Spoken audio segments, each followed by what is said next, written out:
श्रीमद् भगवद गीता पहला अध्याय। धृतराष्ट्र बोले, हे संजय, धर्म भूमि कुरुक्षेत्र में इकट्ठे हुए युद्ध की इच्छा वाले मेरे और पांडु के पुत्रों ने क्या किया?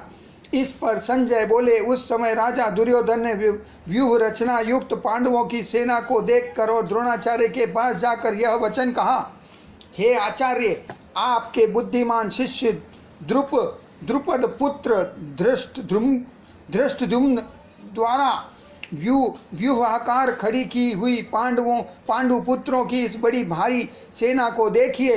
इस सेना में बड़े बड़े धनुषों वाले यद्दु में भीम और अर्जुन के समान बहुत से शूरवीर हैं, जैसे सात्यकी और विराट तथा महारथी राजा द्रुपद और धृष्टकेतु, चेकितान तथा बलवान काशीराज पुरुजित, कुंती भोज और मनुष्यों में श्रेष्ठ शैव और पराक्रमी युद्धामन्यु तथा बलवान उत्तमौजा सुभद्रा पुत्र अभिमन्यु और द्रौपदी के पांचों पुत्र, ये सभी महारथी हैं। हे ब्राह्मण श्रेष्ठ, हमारे पक्ष में भी जो प्रधान हैं उनको आप समझ लीजिए। आपके जानने के लिए मेरी सेना के जो सेनापति हैं उनको कहता हूँ। एक तो स्वयं आप और पितामह भीष्म तथा कर्ण और संग्राम विजयी कृपाचार्य तथा वैसे ही अश्वत्थामा, विकर्ण और सोमदत्त का पुत्र भूरिश्रवा तथा और भी बहुत से शूरवीर, अनेक प्रकार के शस्त्र अस्त्रों से युक्त, मेरे लिए जीवन की आशा को त्यागने वाले,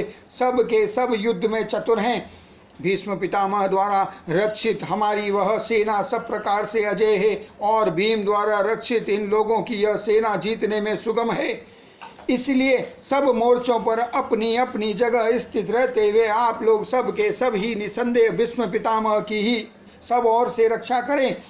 इस प्रकार द्रोणाचार्य से कहते हुए दुर्योधन के वचनों को सुनकर कौरवों में वृद्ध बड़े प्रतापी पितामह भीष्म ने उस दुर्योधन के हृदय में हर्ष उत्पन्न करते हुए उच्च स्वर से सिंह की नाद के समान गरज कर शंख बजाया। उसके उपरांत शंख और नगारे तथा ढोल, मृदंग और नरसिंहादि बाजे एक साथ ही बजे। उनका वह शब्द बड़ा भयंकर हुआ। उसके अनंतर सफेद घोड़ों से युक्त तो उत्तम रथ में बैठे हुए श्री कृष्ण महाराज और अर्जुन ने भी अलौकिक शंख बजाए। उनमें श्री कृष्ण महाराज ने पांचजन्य नामक शंख और अर्जुन ने देवदत्त नामक शंख बजाया।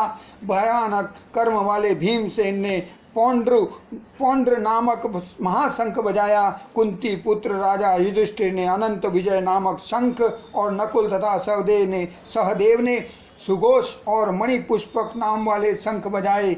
श्रेष्ठ धनुष वाले काशीराज और महारथी शिखंडी और धृष्टद्युम्न तथा राजा विराट और अजय सात्यकी तथा राजा द्रुपद और द्रौपदी के पांचों पुत्र और बड़ी भुजा वाले सुभद्रा पुत्र अभिमन्यु, इन सब ने हे राजन अलग अलग शंख बजाए और उस भयानक शब्द ने आकाश और पृथ्वी को भी शब्दायमान करते हुए धृतराष्ट्र के पुत्रों के हृदय विदीर्ण कर दिए।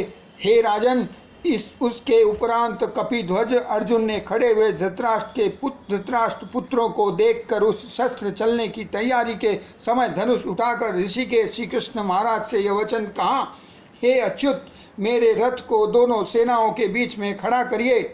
जब तक मैं इन स्थित हुए युद्ध की कामना वालों को अच्छी प्रकार देख लूं कि इस युद्ध रूप व्यापार में मुझे किन किन के साथ युद्ध करना योग्य है।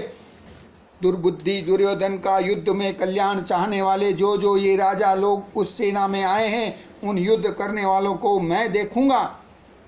संजय बोले, हे धृतराष्ट्र, अर्जुन द्वारा इस प्रकार कहे हुए महाराज श्री कृष्णचंद्र ने दोनों सेनाओं के बीच में भीष्म और द्रोणाचार्य के सामने और संपूर्ण राजाओं के सामने उत्तम रथ को खड़ा करके ऐसे कहा कि हे पार्थ, इन इकट्ठे हुए कौरवों को देखो। उसके उपरांत प्रथापुत्र अर्जुन ने उन दोनों ही सेनाओं में स्थित हुए पिता के भाइयों को, पितामह को, आचार्यों को, मामों को, भाइयों को, पुत्रों को, पोत्रों को तथा मित्रों को, ससुरों को और सुहृदों को भी देखा। इस प्रकार उन खड़े हुए संपूर्ण बंधुओं को देखकर वे अत्यंत करुणा से युक्त हुए। कुंती पुत्र अर्जुन शोक करते हुए यह बोले, हे कृष्ण, इस युद्ध की इच्छा वाले खड़े हुए स्वजन समुदाय को देखकर मेरे अंग शिथिल हुए जाते हैं और मुख भी सूखा जाता है और मेरे शरीर में कंप तथा रोमांच होता है तथा हाथ से गांडीव धनुष गिरता है और त्वचा भी बहुत जलती है तथा मेरा मन भ्रमित सा हो रहा है,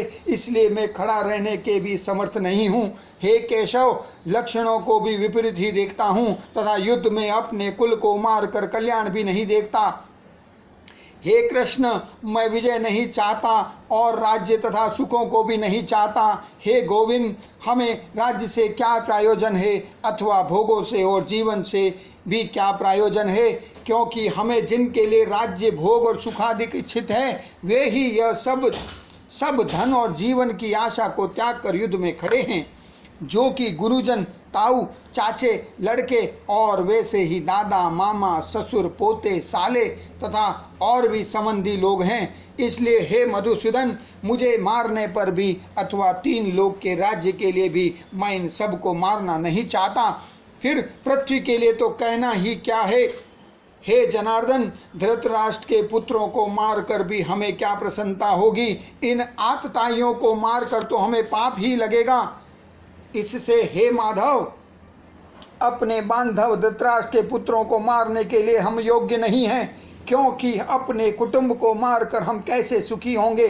यद्यपि लोभ से भ्रष्ट चित्त हुए ये लोग कुल के नाशकृत दोष को और मित्रों के साथ विरोध करने में पाप को नहीं देखते, परंतु हे जनार्दन, कुल के नाश करने से होते हुए दोष को जानने वाले हम लोगों को इस पाप से हटने के लिए क्यों नहीं विचार करना चाहिए, क्योंकि कुल के नाश होने से सनातन कुल धर्म नष्ट हो जाते हैं।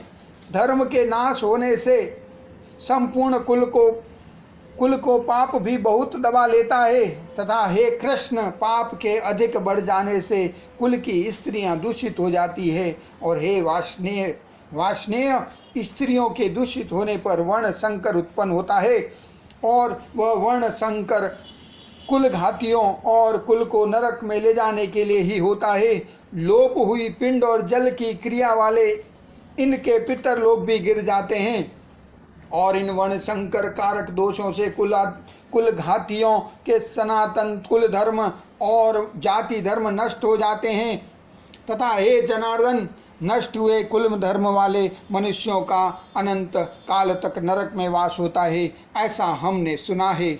अहो, शोक है कि हम लोग बुद्धिमान होकर भी महान पाप करने को तैयार हुए हैं, जो कि राज्य और सुख के लोभ से अपने कुल को मारने के लिए उद्यत हुए हैं। यदि मुझ शस्त्र रहित न सामना करने वालों को शस्त्रधारी धृतराष्ट्र के पुत्र रण में मारें तो वह मारना भी मेरे लिए अति कल्याणकारक होगा।